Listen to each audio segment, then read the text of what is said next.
വിശ്വതാണ്ഡവം. രചന ജിഫ്ന നിസാർ. അവതരണം ഷാഹുൽ മലയിൽ. Editing Faisal C N Nooncheri. അവൻ ബോസ് കളിക്കുന്നുണ്ടാകില്ലേ? ഫോൺ വെച്ചുടൻ അലോഷി ആദ്യം ചോദിച്ച അതായിരുന്നു. വിശ്വയോടുള്ള മുഴുവൻ ദേഷ്യവും അവന്റെ മുഖത്തും വാക്കിലുമുണ്ട്. അവൻ മിടുക്കനാലോ. അഖിൽ ഗൂഢമായൊരു ചിരിയോടെ അലോഷിയെ നോക്കി. പക്ഷേ അവൻ ആ പറഞ്ഞു രസിച്ചിട്ടില്ല. ഏത് കൊമ്പത്ത് മിടുക്കനാണെങ്കിലും ഇത് കഴിഞ്ഞു പോകുമ്പോൾ നല്ലൊരു ഒന്നാന്തരം ചതിയനാണല്ലോ അവൻ. അതും ഡെന്നീസ് മാത്യുവിന്റെ മകളെ കാശിന് വേണ്ടി പ്രേമിച്ചതിച്ചവൻ. ചില്ലറ കാര്യമാണോ അത്? അലോഷി ക്രൂരമായ ഒരു ആവേശത്തിൽ ചിരിച്ചു. അഖിലോ തലയാട്ടി സമ്മതിച്ചു. ഡെന്നീസ് മാത്യുവിന്റെ ഒരേ ഒരു മകൾ. അവൾ എത്ര പ്രിയപ്പെട്ടതാണ് അയാൾക്കെന്ന് നമുക്കറിയാവുന്ന പോലെ അവനറിയില്ലല്ലോ. ഞാൻ അതോർത്തുകൊണ്ട് ക്ഷമിക്കുന്ന. അല്ലായിരുന്നെങ്കിൽ ഇതുപോലൊരു കാര്യത്തിന് ഇത്രയും കാശ് കൊടുത്ത് ഇവന്റെ ഒട്ടുക്കത്തെ അഹങ്കാരം സഹിച്ചുകൊണ്ട് നമ്മളവനെ പൊക്കിക്കൊണ്ട് വരില്ലല്ലോ അഖിലേ. അലോഷിയുടെ അസംതൃപ്തി നിറഞ്ഞ സ്വരം കാണുമ്പോഴൊക്കെയും വിശ്വ എടുത്തടിച്ച പോലെ പറയുന്നു തങ്ങളെ പഞ്ചപുച്ഛമടക്കിന്ന് ബഹുമാനിക്കുന്നില്ല എന്നതും പറയുന്നത് അതുപോലെ അനുസരിക്കുന്നില്ല. അവന് അവൻ്റെതായ തീരുമാനങ്ങളും അഭിപ്രായങ്ങളും ഉണ്ടെന്നുള്ളതും അലോഷി വിശ്വക്ക് നേരെ ആരോപിക്കുന്ന ഗുരുതരമായ ആരോപണങ്ങളാണ്. അതിലൊരു ഇഷ്ടക്കേട് അഖിലിനുണ്ടെങ്കിലും അലോഷിയുടെ അത്രയുമില്ല. പോരാത്തതിന് വിശ്വയുടെ കാര്യത്തിൽ മോഹൻദാസിന്റെ ഇടപെടലും. വിശ്വയെ അവൻ പറയുന്നതും ചെയ്യുന്നുമെല്ലാം അവനറിയാതൊരു വീഡിയോ പകർത്തി മോഹൻദാസിന് അയച്ചു കൊടുത്തിരുന്നു. നേരിട്ട് വിശ്വയുടെ മുന്നിലേക്ക് വരുന്നില്ല എന്നത് മോഹൻദാസിനൊപ്പം അഖില അലോഷിയും കൂടി തീരുമാനിച്ചതാണ്. അങ്ങനെ പോലും ഡെന്നീസ് മാത്യുവിൽ പിടിച്ചു തൂങ്ങി തന്നിലേക്ക് എത്തരുത് എന്ന അയാളുടെ വാശിയാണ്. അഖിലും അലോഷിയും പിന്നെ ഇതുപോലെ നിരവധി ബിസിനസ് ഡീൽ ചെയ്യുന്നുണ്ട്. മോഹൻദാസിന് മാത്രം ആളുകളുമല്ല, എല്ലാം പഴുതടച്ചുള്ള കളിയാണ്. നിന്റെ അവനെ കാണുമ്പോഴുള്ള ചൊറിച്ചിൽ കുറച്ചൊക്കെ അടക്കി വെക്കണമല്ലോ. അത് അവനുള്ള ഇഷ്ടം കൊണ്ടൊന്നല്ല. അറിയാലോ ബോസ് പറഞ്ഞ് ഇതുപോലൊരു വള്ളിക്കെട്ട് കേസിന് പറ്റിയ ആളാവൻ. മിത്രയോട് മുട്ടി നിൽക്കാൻ അവന് കഴിയും. അവളുടെ അത്രയും വിദ്യാഭ്യാസം ഒന്നുമില്ലെങ്കിലും അവന്റെ മുന്നിൽ അവളെ മുട്ടുത്തിക്കാനുള്ള കഴിവൊക്കെ അവനുണ്ട്. അത് നമ്മൾ അംഗീകരിച്ചു കൊടുത്തേ മതിയാവും. അപ്പൊ പിന്നെ അവനോട് ഇടയാൻ നിന്നിട്ട് അവനെങ്ങാനും തിരിച്ചു പോയിട്ട് ഇനി അതുപോലെ ഒരാളെ കിട്ടാന്ന് പറയുന്നത് അത്ര എളുപ്പമല്ല. അഖിൽ ഗൗരവത്തോടെ പറയുമ്പോൾ ആലോചിക്കാൻ അറിയാതെ സത്യമാണെന്ന്. അവന് കൊടുത്ത കാശൊന്നും ഒരു ഫലമായി കാണാനേ പറ്റില്ല. കൂടുതൽ ചൊറിയാൻ പോയാൽ ഇതൊന്നും വേണ്ടെന്ന് തോന്നിയാൽ സ്വന്തം കിഡ്നി തൂക്കി വിട്ടിട്ടായാലും ആ കാശ് നിർത്തിയിട്ട് ചെക്കനവന്റെ പാട് നോക്കിപ്പോവും. അതിലൊരു സംശയവും വേണ്ട. അതിനേക്കാൾ പ്രധാന കാര്യം അവന് കൊടുക്കാമെന്നേറ്റ തുക. അതിൽ 5 ലക്ഷം മാത്രം മതിയെന്ന് അവൻ പറഞ്ഞ ബോസിന് അറിയില്ല. അവന്റെ വകയിൽ ബോസിന്റെ കയ്യിൽ നിന്ന് വാങ്ങിച്ച 50 ലക്ഷത്തിന് ബാക്കി 45 ലക്ഷം തന്റെയും അഖിലിന്റെ അക്കൗണ്ടിൽ സേഫ് ആണെന്ന് ബോസിനും വിശ്വക്കും അറിയില്ല. ഇല്ലടാ, ഞാനിനി ഒന്നിനുമില്ല. പക്ഷെ അവന്റെ അഹന്ത നിറഞ്ഞ നോട്ടവും ഭാവം കാണുമ്പോൾ എനിക്ക് ആ മോന്ത നോക്കി പൊട്ടിക്കാനാ തോന്നാറുള്ളത്. പിന്നെ അത് പറഞ്ഞു തീർക്കുന്നു മാത്രം. അലോഷി കൈകൂട്ടി തിരുമ്മിക്കൊണ്ട് അഖിലിനെ നേരെ നോക്കി. അണയാൻ പോകുന്ന വിളക്കാണ് അലോഷി വിശ്വ. അവൻ നടന്നു കയറുന്ന അപകടം, അതിൻ്റെ ആഴം ഒന്നും അവനറിയില്ല. നമ്മൾക്ക് വേണ്ടി ചെയ്യുന്ന ജോലി സത്യത്തിൽ അത് അവൻ്റെ മരണക്കിണി കൂടിയാണ്. മിത്രയുടെ കാര്യത്തിൽ ഒരു തീരുമാനമാകുന്നതോടെ ആൾ വെച്ചിട്ട് നമ്മൾ ആഗ്രഹിച്ച ആ ഓർഡർ നമുക്ക് കിട്ടുന്നവരെയും വിശ്വ നമ്മുടെ ആളാണ്. അതായത് അതുവരെ അവൻ സേഫ് ആണെന്നർത്ഥം. അത് കഴിഞ്ഞ അയാൾ തലയിരിച്ചുകൊണ്ട് അലോഷിയെ നോക്കി. അവനിലൊരു ചിരിയുണ്ട്. പിന്നെ അവൻ ഡെന്നീസിന്റെ ഇരയാ. മകളെ വേദനിപ്പിച്ചവനെ, അവളുടെ സങ്കടങ്ങൾക്ക് കാരണമായവനെ അയാൾ വെറുതെ വിടുന്ന എനിക്ക് തോന്നുന്നുണ്ടോ? അയാൾ ചോദിക്കുമ്പോൾ അതേ ചിരിയോടെ തന്നെ അലോഷിയിൽ നിന്ന് തലയാട്ടി. അതായത് വിശ്വ നേർച്ച കോഴിയാണല്ലോ. നമ്മൾ വിട്ടുമാറുന്നതോടെ ഡെന്നീസ് മാത്യു വിധി തീർപ്പാക്കുന്ന നേർച്ച കോഴി. പറയുന്നതിനിടെ തന്നെ അഖിലിന്റെ മുഖം വലിഞ്ഞു മുറുകി. അലോഷിയുടെ മുഖത്ത് ഒരു സംതൃപ്തി നിറഞ്ഞിരുന്നു. അവരെന്തു പറഞ്ഞടാ? കയ്യിലൊരു ഗ്ലാസ് ചായയും കൊണ്ട് മുരുകനും വിശ്വയുടെ അരികിൽ വന്നിരുന്നു. അവരുടെ ആ ബോസില്ലേ, അയാളോട് പറഞ്ഞിട്ട് 1/2 മണിക്കൂർ കൊണ്ട് തീരുമാനം പറയാമെന്ന്. അവർ വേണ്ടെന്ന് പറയൂടാ. അവരെന്തു പറഞ്ഞാലും നമ്മൾക്ക് പ്രശ്നമല്ല മുരുക. 5 ലക്ഷം രൂപയ്ക്ക് ചെയ്യുന്ന ജോലി എന്നായിരുന്നു എഗ്രിമെന്റ്. ആ തുക നമ്മൾ കിട്ടി ബോധിക്കുകയും ചെയ്തു. ഇനിയുള്ളത് അതിനു വേണ്ടിയുള്ള ജോലിയാണ്. അത് നമ്മൾ ചെയ്യാൻ അതിനു വേണ്ടി അത്ര കാശ് മുടക്കാനും അവരൊരുക്കമാണ്. നമ്മുടെ ഭക്ഷണം, താമസം എന്ന് വേണ്ട ബാക്കി എല്ലാത്തിനും അവർ തന്നെ കാശിറക്കും. നമ്മൾ വെറുതെ നിന്നു കൊടുത്താൽ മാത്രം മതി. തൻ്റെ കൈയുള്ള ഗ്ലാസ്സിലെ ചായ മുഴുവൻ കുടിച്ചു തീർത്തുകൊണ്ട് വിശ്വ സിറ്റ് ഔട്ടിലെ തൂണിലേക്ക് ചാരിയിരുന്നു. പക്ഷേ നമുക്ക് ആ സൗകര്യം വേണ്ട മുരുക. മറ്റൊരാളെ ചതിച്ചിട്ട് കിട്ടുന്ന കാശ് കൊണ്ട് നമ്മൾ ഭക്ഷണം കഴിച്ചാൽ അതൊരിക്കലും ദഹിക്കില്ലടാ. മല്ലിയുടെ ജീവരക്ഷയെ നമ്മൾ ആ കാശ് വാങ്ങിച്ചു. ഇനിയൊരു ചില്ലി കാശ് പോലും നമുക്ക് ആ വഴിയിൽ വേണ്ട മുരുക. വിശ്വ പറയുമ്പോൾ മുരുകന് തലയാട്ടി സമ്മതിച്ചു. ഇവിടെ നിൽക്കുന്ന അത്രയും നാൾ നമുക്ക് കഴിഞ്ഞുകൂടാനുള്ളത്. അതാണ് ഞാൻ അവരോട് പറഞ്ഞത്. ക്യാൻറ്റീൻ അവർ ലീസിനെടുത്തോട്ടെ, നമ്മളവിടെ ജോലി ചെയ്യുന്നു. അതായത് അതിൻ്റെ അടുക്കൽ കയറി നമ്മൾ പണിയെന്നല്ല ഞാൻ ഉദ്ദേശിച്ചത്. നല്ലപോലെ പണി അറിയാവുന്ന ആൾക്കാരിറക്കി നമ്മൾ നടത്തിക്കൊണ്ടുപോകും. 6 മാസം അതിൽ നിന്ന് എന്ത് കിട്ടിയാലും നമുക്ക് അത് ലാഭമാണെങ്കിലും നഷ്ടമാണെങ്കിലും ആദ്യത്തെ 1 മാസം കൊണ്ട് നമുക്ക് അറിയാൻ കഴിയും മുന്നോട്ടുള്ള പോക്കിൻ്റെ റൂട്ട്. നഷ്ടത്തിലാണ് ഓടുന്നതെങ്കിൽ നമുക്കത് അവിടെ വെച്ച് തന്നെ നിർത്താം. തന്റെ മനസ്സുകളെ മുഴുവൻ വിശ മുരുകനോട് പറഞ്ഞു കൊടുത്തു. അവൻ എന്തുകൊണ്ടാണ് തീരുമാനം പറയാൻ വൈകിച്ചെന്ന് മുരുകൻ അപ്പോഴാണ് മനസ്സിലായത്. വളരെ നേരം അവൻ ആലോചിച്ചെടുത്ത ഒരു തീരുമാനമായിരുന്നു അപ്പോഴാ പറഞ്ഞത്. ഈ ഒരു ജോലിയുടെ പേരിൽ ഇനിയൊരു രൂപ പോലും അവരിൽ നിന്ന് കൈപ്പറ്റിക്കൊണ്ട് ജീവിക്കാൻ അവന് വയ്യെന്ന് തോന്നി. മല്ലിയുടെ ജീവൻ രക്ഷിക്കാൻ എന്നൊരു ന്യായമുണ്ട് ആദ്യം വാങ്ങിച്ച കാശിന്. ഇനി അങ്ങോട്ട് അത് അങ്ങനെയല്ല. ഇനി അത് സ്വീകരിക്കുന്നത് അതവന് ചിന്തിക്കാൻ കൂടി വയ്യ.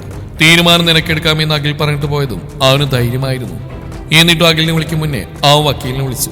മനസ്സിലുള്ളതിൽ അയാളോട് പറഞ്ഞു, സംഭവം കുഴപ്പമൊന്നുമില്ല, നിനക്ക് ചെയ്യാൻ കഴിയുന്ന ഉറപ്പുണ്ടെങ്കിൽ ഏറ്റെടുത്തോടാ എന്നായിരുന്നു അയാളുടെ മറുപടി.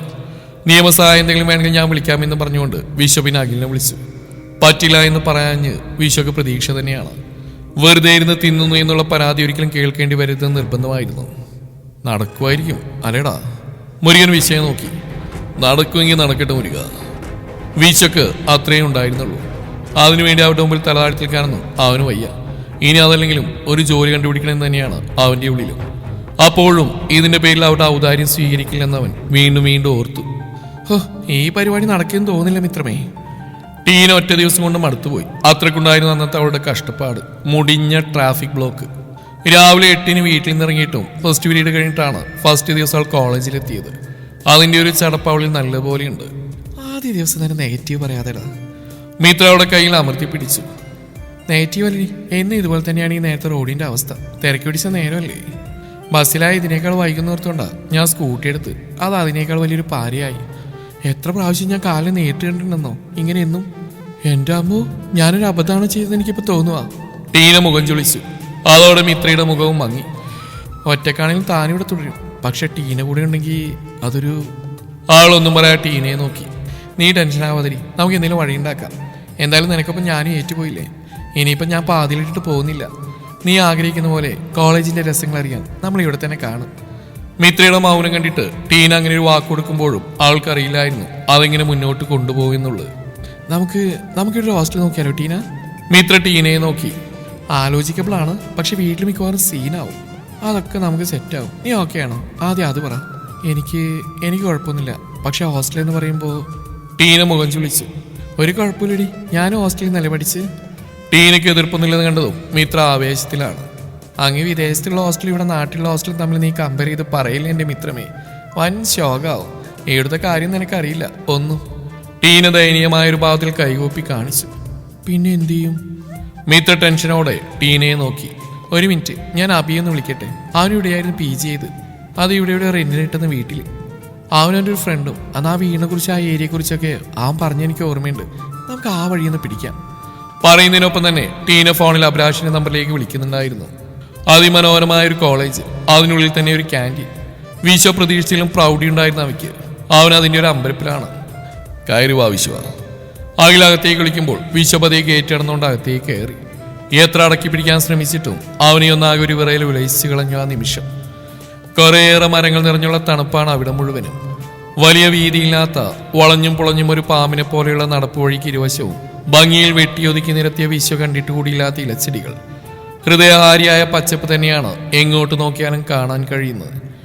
അങ്ങോട്ട് ചെല്ലുന്ന ആരെയും അതിനകത്തേക്ക് ആകർഷിച്ച് വലിച്ചു കൊണ്ടുപോകുന്ന ഒരു വശ്യതയും പേറി നിൽക്കുന്ന ഇടം. വിശ്വയുടെ പുറകെ നടക്കുന്ന മുരുകനും ഇടം വലം മാറി മാറി നോക്കുന്നുണ്ട്. പത്തിന്ന് പഠനം നിർത്തണ്ടായിരുന്നടാ. വിശ്വ പറയുന്നത് കേട്ടതും മുരുകന്റെ മുഖം ചുളിഞ്ഞു. അതെന്താ ഇപ്പൊ നിനക്ക് അങ്ങനെ ഒരു വെളിപാട്? നീ ഒന്ന് നോക്കണ, എന്തൊരു വൈബ് ഏരിയ ഇത്. ഇവിടെയൊക്കെ പഠിക്കാൻ പറ്റിയാലേ അതൊരു ഭാഗ്യം തന്നെയാണ് മുരുക. പഠിച്ചിട്ടൊരു നിലയിൽ എത്താൻ പറ്റിയില്ലേ കൂടി ജീവിതകാലം മുഴുവൻ ഓർത്തിരിക്കാൻ കഴിയുന്ന നല്ല അടിപൊളി ഓർമ്മകൾ തിരികെ ഇറങ്ങി പോകുമ്പോൾ ഇവിടുന്ന് കിട്ടും. അത് പറയുമ്പോൾ വിശ്വയുടെ കണ്ണുകൾ ആ പരിസരത്ത് കൂടി ചുറ്റിത്തിരിയുന്നുണ്ട്. ഇവിടെ പഠിക്കാൻ ആ മുന്നിൽ പോകുന്ന സാറുമാരൊരു അവസരം തന്നല്ലേ, നിനക്കതിന് ഓക്കെ പറയായിരുന്നില്ലേ? മുരുകൻ അവർക്ക് മുമ്പിൽ നടന്നു പോകുന്ന അഖിലിനെയും അലേഷിനെയും നേരെ കണ്ണ് കാണിച്ചുകൊണ്ട് പറയുമ്പോൾ വിഷയം തലയാട്ടി. ആ ക്യാൻറ്റീൻ തീരുമാനം മാറ്റിയിട്ട് ഇവിടെ പഠിച്ചോളാന്ന തീരുമാനത്തിൽ ഉറച്ചെന്നാലോന്നാ ഞാനിപ്പോൾ ഓർക്കുന്നത്. മുരുകൻ അവനെ മിഴിച്ചു നോക്കി. ആടോ, എനിക്കിപ്പോൾ അങ്ങനെ തോന്നുക. അത്ര ഇഷ്ടം എനിക്കിവിടെ. വിശ്വ ഒരു ചിരിയോടെ പറഞ്ഞു. പൊന്നു മോനെ, നീ ഒരു പണി ഉണ്ടാക്കല്ലേ. അതൊന്നും നമ്മളെ കൊണ്ട് കൂട്ടിയാൽ കൂടുന്ന കാര്യം നിനക്കും അറിയാലോ. തൽക്കാലം ഈ കോളേജിനുള്ളിൽ തന്നെയല്ലേ ആ ക്യാൻറ്റീൻ. അത് വെച്ച് ജീവിതം മുഴുവൻ ഓർത്തിരിക്കാൻ പറ്റുന്ന വൈബ് പിടിക്കാം നമുക്ക്. അത് മതിയുടെ വിശ്വ. പഠിക്കാമെന്നുള്ള തീരുമാനത്തിൽ വിശ്വ ഉറച്ചു പോകുമോ എന്നൊരു ഭയമുണ്ടായിരുന്നു മുരുകനത് പറയുമ്പോൾ. ഇനിയിപ്പോൾ അതേ നടക്കൂ. വിശ്വയുടെ ഉത്തരം കേട്ടതോടെ മുരുകൻ അല്പം ആശ്വാസം തോന്നി. ഗേറ്റ് കടന്ന് നടന്നില്ലെന്നതിന്റെ വലതുവശം ഉള്ളിലേക്ക് മാറി അത്യാവശ്യം വലിയൊരു ക്യാൻറ്റീൻ. കുറച്ചു കാലമായി അടച്ചിട്ടതാണെന്ന് ഒറ്റ നോട്ടത്തിൽ തന്നെ അറിയാം. ഒരിടത്ത് അടുക്കി വെച്ച മേശകൾക്ക് മുകളിൽ കയറ്റി വെച്ച സ്റ്റൂളുകളും മറ്റ് സാധനങ്ങളും അതെല്ലാം പൊടി പിടിച്ച് കിടക്കുന്നുണ്ട്. ഇതാണ് സ്ഥലം, നന്നായിട്ട് നോക്കിക്കോ. എല്ലാം ഏറ്റെടുത്തിട്ട് പിന്നെ പെട്ടെന്നൊരു ദിവസം നിന്നെ കൊണ്ട് പറ്റില്ലെന്ന് പറയാൻ പാടില്ല. ചുറ്റും നോക്കിക്കൊണ്ട് നിൽക്കുന്ന വിശ്വയുടെ നേരെ നോക്കി അലോഷി ഗൗരവത്തോടെ പറഞ്ഞു. ഏറ്റെടുത്ത കാര്യം അതിനി തല പോകുന്ന കേസാണെങ്കിൽ കൂടിയും പാതിയിൽ ഇട്ടിട്ട് പോയില്ല ഇതുവരെയും. ഇനി അത് അങ്ങനെ തന്നെ ആവും. അതിനേക്കാൾ ഗൗരവം നിറഞ്ഞ വിശ്വയുടെ മറുപടി. പല്ലിയടിച്ചുകൊണ്ട് എന്തോ പറയാൻ തുടങ്ങിയ അലോഷിയെ അകിൽ കണ്ണുകൾ കൊണ്ട് തടഞ്ഞു. നീ പ്രതീക്ഷിക്കാതെ കുറേയേറെ റിസ്ക് ഉണ്ടാവും വിശ്വ ഈ കാര്യത്തില്, അതുകൊണ്ടാ അവൻ അങ്ങനെ പറഞ്ഞു. അലോഷിയെ ന്യായീകരിച്ചുകൊണ്ടാണ് അകിൽ പറഞ്ഞു തുടങ്ങിയത്. റിസ്ക് ഏറ്റെടുക്കാൻ ചങ്കുറപ്പുള്ളതുകൊണ്ട് മാത്രമാ ഞാൻ ഈ ജോലിക്ക് വന്നെന്ന് ആ സാറിനോടൊന്ന് പറയും. ആര് നോക്കാതെ വിശ്വ പറയുമ്പോഴും അവന്റെ സ്വരത്തിലെ പുച്ഛം നന്നായി തിരിച്ചറിയാൻ കഴിഞ്ഞിരുന്നു. കോളേജ് അല്ലേ വിശ്വ, ഭംഗി മാത്രമല്ല ഭംഗിയില്ലാത്ത കുറച്ച് കാര്യങ്ങൾ കൂടി ഉണ്ടാവും ഇവിടെ. വിശ്വക്ക് അതിനെ കുറിച്ചൊന്നും വലിയ ധാരണയില്ലാത്തതുകൊണ്ട് ഞാൻ പറഞ്ഞുതരാം. ഇപ്രാവശ്യം അഖിലിന്റെ ശബ്ദത്തിൽ ഒരു പരിഹാസം ഉണ്ടായിരുന്നു. ആര് തമ്മിലൊരു വഴക്കിന് സാധ്യതയുണ്ടെന്ന് മുൻകൂട്ടി കണ്ട പോലെ ഒരു കരുതലോടെയാണ് രണ്ടു കൂട്ടർക്ക് നടുവിലായി മുരുകന്റെ നിൽപ്പ്. വിശ്വ അതിന് ഉത്തരമൊന്നും പറഞ്ഞില്ല, അവരെ നോക്കിയതുമില്ല. കോളേജ് പിള്ളേരെന്ന് പറയുന്നത് വേറെ ലെവലാ വിശ്വ. ഗ്യാങ് കളിച്ച് അവരുടെ മുമ്പിൽ ആർക്കും പിടിച്ചെടുക്കാൻ കഴിയില്ല. ഇപ്പൊ തന്നെ ഇത് അടച്ചിട്ടിട്ട് മാസങ്ങളായി. ഒരടിപിടി കേസായിരുന്നു കാരണം. കൂടിയിരുന്ന് ചർച്ച ചെയ്യുന്ന ഇവിടെ ആയതുകൊണ്ട് തന്നെ മിക്കവാറും അടി ആരംഭം കുറിക്കുന്ന ഇവിടെ തന്നെയാണ്. അടുത്തൊന്ന് വേറെ നല്ലൊരു കടയിലായിട്ടും നല്ല ലാഭം കിട്ടിയിട്ടും ഇവിടുത്തെ ഓരോ രീതിയും എടുത്തിട്ടാ ഇത് ഏറ്റെടുത്ത ആളുകൾ വീണ്ടും തുറക്കാൻ പഠിക്കുന്നത്. ഇനി ഇത് തുറന്നാലും കോളേജിനുള്ളിൽ തന്നെയുള്ള ക്യാൻറ്റീനായതിനാൽ ആ പ്രശ്നങ്ങൾ മിക്കവാറും ഇങ്ങോട്ടും വലിഞ്ഞു കയറി വരും. അടിയിടിയെല്ലാം സ്വാഭാവികമാവും. അതിനെതിരെ പരാതിപ്പെടാനൊന്നും കഴിയില്ല. അതാ കൂടുതൽ റിസ്ക്. അവരോട് ഇടഞ്ഞുകൊണ്ട് ഇവിടെ തുടരാൻ നല്ല പ്രയാസമാവും. അഖിൽ പറഞ്ഞു കൊടുക്കുന്നെല്ലാം വിശ്വ ശ്രദ്ധയോടെ കേൾക്കുന്നുണ്ട്. പറഞ്ഞു വരുന്നതേ ഒരുമാതിരി ചന്ത സ്വഭാവം കൊണ്ട് ഇവിടെ പിടിച്ചിരിക്കാൻ കഴിയില്ലെന്നാ. അഖിൽ പറഞ്ഞു നിർത്തിയതിന്റെ ബാക്കി അലോഷി പറയുമ്പോൾ അതിനുള്ളിലെ കുത്തൽ വിശ്വ അവനെ സൂക്ഷിച്ചു നോക്കി. എല്ലാം തുടങ്ങി കഴിഞ്ഞിട്ട് ഇതിനു വേണ്ടി കാച്ചു പിടിച്ചിട്ട് പിന്നെ പല ഏടാകുടവും പിടിച്ചാ ഞങ്ങൾ കയറി ഇടപെട്ട് നിന്നെ സംരക്ഷണം നൽകാനൊന്നും പറ്റില്ല. എല്ലാം അറിഞ്ഞിട്ട് ആലോചിച്ചിട്ട് വേണം ഒരു തീരുമാനം എടുക്കാൻ. അവസാനം ഞങ്ങൾക്ക് നീ ഒരു ജോലിയാവരുത്. അലോഷി വിശ്വയുടെ നേരെ നോക്കാതെയാണ് പറയുന്നത്. ഈ സ്ഥാപനം നടത്തിക്കൊണ്ടുപോകാനുള്ള പെർമിഷൻ നിങ്ങൾ എനിക്ക് തരികയാണെങ്കിൽ എനിക്കറിയാം ഇതെങ്ങനെ മുന്നോട്ട് കൊണ്ടുപോകണമെന്ന്. അതിന് നിങ്ങളുടെ ആരെയും സഹായം തൽക്കാലം എനിക്ക് ആവശ്യം വരില്ല. അതിനെ അടിച്ചൊതുക്കിക്കൊണ്ടാണെങ്കിൽ അങ്ങനെ, അതെല്ലാം ചേർത്ത് പിടിച്ചുകൊണ്ടാണെങ്കിൽ അങ്ങനെ. അതുമല്ല ഇവിടെ ചന്ത സ്വഭാവമാണ് ഇറക്കി കളിക്കേണ്ടെങ്കിൽ അങ്ങനെയും അതും എനിക്ക് കഴിയും. അലോഷിയുടെ നേരെ നോക്കി ഉറപ്പോടെ വിശ്വ പറയുമ്പോൾ അവന്റെ മുഖത്തും വാക്കിലൊരു വെല്ലുവിളി കൂടി ഉണ്ടായിരുന്നു. അലോഷിക്കും അഖിലിനും അവർക്കൊപ്പം മുരുകനും അത് നല്ലപോലെ മനസ്സിലാവും വിധത്തിൽ തന്നെ. സത്യത്തിൽ വിശ്വ അത് ഏറ്റെടുത്ത് നടന്ന് അലോഷിക്ക് അത്ര പിടിച്ചിട്ടില്ല. അത് ക്യാൻറ്റീൻ നടത്തുന്നതിന്റെ ലാഭം അവന് കിട്ടുന്നതിനേക്കാൾ സ്വന്തമായിട്ട് അധ്വാനിച്ച പണം കൊണ്ട് അവനവിടെ തുടരുമ്പോൾ അവനെ ഭരിക്കാനും അനുസരിപ്പിക്കാനും കഴിയില്ലെന്ന് തന്നെയായിരുന്നു അലോഷിയുടെ പ്രധാന പ്രശ്നം. എന്നാൽ അതവൻ ആരോടും പറഞ്ഞുമില്ല. കണ്ടന്നു മുതൽ കാരണമില്ലാത്തൊരു ദേഷ്യമുണ്ട് അവനോട്. ഇപ്പോൾ അതൊന്നുകൂടി കൂടുതലാവുകയാണ് ചെയ്ത്. ഓ വിശ്വ, നിന്റെ ഇഷ്ടം പോലെ തന്നെ നടക്കട്ടെ. എന്നെനിക്കിത് മുന്നോട്ട് കൊണ്ടുപോകാൻ കഴിയുന്ന ഉറപ്പുണ്ടെങ്കിൽ പിന്നെ ഞങ്ങൾക്കെന്ത് പ്രശ്നം? ബോസ് സമ്മതിച്ചു കഴിഞ്ഞ സ്ഥിതിക്ക് ഇനി നീ പറയൂ ഇവിടെ എങ്ങനെ വേണം, എന്തൊക്കെ വേണമെന്നൊക്കെ. അതുപോലെ ചെയ്തു തരാനാണ് ബോസ് പറഞ്ഞിട്ടുള്ളത്. വീണ്ടും അലോഷിയും വിശ്വയും തമ്മിൽ പറഞ്ഞ് ഇടയാൻ അവസരം കൊടുക്കാതിരിക്കാനാണ് അഖിൽ പെട്ടെന്ന് അങ്ങനെ പറഞ്ഞ്. ഞാൻ നോക്കട്ടെ, എന്നിട്ട് നിങ്ങൾ വിളിച്ചോളാം, അപ്പോൾ പറയാം എന്തൊക്കെ വേണമെന്നുള്ളത്. വിശ്വ അവരിലും തിരിഞ്ഞുകൊണ്ട് അകത്തേക്ക് നടക്കുന്നതിൻ്റെ ഇടയ്ക്ക് പറഞ്ഞു. എന്തായാലും പെട്ടെന്ന് വേണം. ഒരാഴ്ച കൊണ്ട് ഇത് സ്റ്റാർട്ട് ചെയ്യാൻ ശ്രമിക്കണം. കാരണം നമുക്ക് മുന്നിൽ സമയം വളരെ പരിമിതമാണ്. അഖിൽ ഓർമ്മിപ്പിക്കുമ്പോൾ വിശ്വ ഒന്ന് മൂള് മാത്രം ചെയ്തു. ഞങ്ങൾ പുറത്തുണ്ടാവും, നീ നോക്കിയിട്ട് വാ. അവനെ തുറച്ചു നോക്കി നിൽക്കുന്ന അലോഷിയെ പിടിച്ചു വലിച്ചുകൊണ്ട് പുറത്തേക്ക് ഇറങ്ങുന്നതിനിടെ അഖിൽ പറഞ്ഞു. രണ്ടു കൂട്ടരെയും മാറി മാറി നോക്കി തലയാട്ടിക്കൊണ്ട് മുരുകൻ വിശ്വയുടെ പുറകെ ചെന്നു. അത്ര ചെറുതല്ലാത്തൊരു അടുക്കള, അതും പൊടിയും മാറാലയും കൊണ്ട് മൂടപ്പെട്ടിരുന്നു. പക്ഷെ വൃത്തിയായി എടുത്താൽ അവിടെ ഭംഗിയാവും. അതുപോലെ സെറ്റ് ചെയ്ത റാക്കുകളും മറ്റു കാര്യങ്ങളും. നടക്കൂടാ? വിശ്വയുടെ പുറകെ എല്ലാം നോക്കിക്കൊണ്ട് നടക്കുന്നതിനിടെ മുരുകൻ ചോദിച്ചു. നടത്തിക്കൊണ്ട് പോകാൻ കഴിഞ്ഞ സംഭവം കളറാ. വിശ്വ ചിരിയോടെ അതിനുള്ള മറുപടി എടുത്തുകൊണ്ട് തിരിഞ്ഞു. പക്ഷെ അവർ പറഞ്ഞ റിസ്ക് ഏറ്റെടുക്കാൻ മനസ്സുണ്ട്, അതിനുള്ള ധൈര്യമുണ്ട്. പിന്നെ എന്താ മുരുക പ്രശ്നം? വിശ്വക്ക് നിസ്സാരമാണ്. എടാ കോളേജ് പിള്ളേരാട്ടാ, നീറിയും കൂട്ടത്തെ പോലെയാ, പിടിച്ചാ പിടിപിടില്ല. നിനക്കറിയില്ലേ? ലക്ഷ്മിക്ക് വേണ്ടി നമ്മളൊന്ന് പോയപ്പോ തന്നെ നിനക്ക് ഓർമ്മയില്ലേ? മുരുകൻ വിശ്വയുടെ കയ്യിൽ അമർത്തി പിടിച്ചുകൊണ്ട് ചോദിച്ചു. എന്നിട്ട് അവിടെ ആരാ മുരുക ജയിച്ചത്? ഗൂഢമായൊരു ചിരിയോടെ വിശ്വ മുരുകനെ നോക്കി. ഞാനല്ലേ? സ്വന്തം നെഞ്ചിൽ തട്ടി വിശ്വ ചോദിക്കുമ്പോൾ മുരുകൻ അതേന്ന് തലയാട്ടി. ഇവിടെയും ഞാൻ തന്നെ ജയിക്കും മുരുക.